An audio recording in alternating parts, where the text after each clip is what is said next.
तो गाईज पहिले तर माफी असावी की आपलं ब्लॉग फार लेट झालं. मनापासून माफी मागतोय. बाकी आपली कालची ऑर्डर होती सिरगावला आणि आज आपले आलो आहे कासाबुद्रुकच्या पुढे कुंजमध्ये.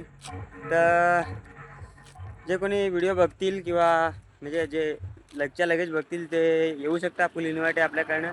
हाफ सेटअप आहे. बाकी मी प्रयत्न करेन की ब्लॉग यावे असं म्हणजे शूट करायला जमतील तरी मी करेन. असं बारीक तरी जमतील तर करेन. तर थोडाफार सपोर्ट असू द्या. आणि गाड्याचा आवाज थोडाफार ॲडजस्ट करायचा. माईक माझा बॅगमध्ये आहे. तर भेटू समजा लवकरच जर ब्लॉग शूट करायला जमला तर भेटू ने आपले एका नवीन ब्लॉगमध्ये. तर बाकी फुल इन्व्हाइट आहे. आज म्हणजे कुंजमध्ये ऑर्डर आहे.